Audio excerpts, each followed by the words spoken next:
Hello నమస్తే welcome to our channel. నదులన్నీ సముద్రంలో కలవడానికి పల్లం వైపు ప్రవహిస్తాయి. మన దేశంలో దక్కన్ పీఠభూమి పడమర నుంచి తూర్పుకు వాలి ఉంటుంది.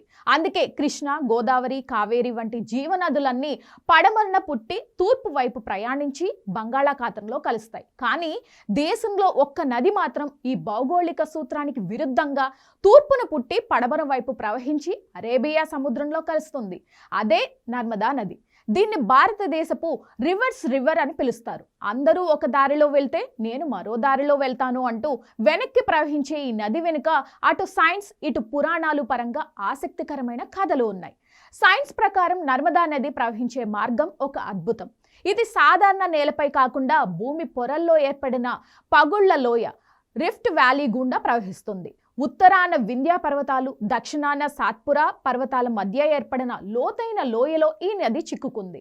ఈ లోయ వాలు తూర్పు నుంచి పడమర వైపు ఉండటం వల్ల దేశం మొత్తం తూర్పుకు వాలి ఉన్న నర్మదా మాత్రం పడమర వైపు ప్రవహిస్తూ 1312 కిలోమీటర్ల తర్వాత గుజరాత్ వద్ద అరేబియా సముద్రంలో కలుస్తుంది. పురాణాల ప్రకారం నర్మదా నదిని శివుడి కుమార్తెగా భావిస్తారు.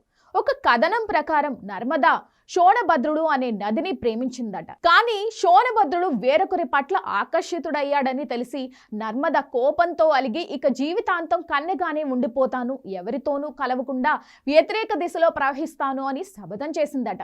అందుకే మిగిలిన నదులన్నీ ఒక దిశలో వెళ్తే నర్మద మాత్రం ఒంటరిగా గర్వంగా వ్యతిరేక దిశలో ప్రవహిస్తుందని భక్తుల నమ్మకం. నర్మదా నది మధ్యప్రదేశ్లోని అమర్కంటక్ వద్ద జన్మిస్తుంది. సాధారణంగా నదులు సముద్రంలో కలిసే చోట డెల్టాలను ఏర్పాటు చేస్తారు.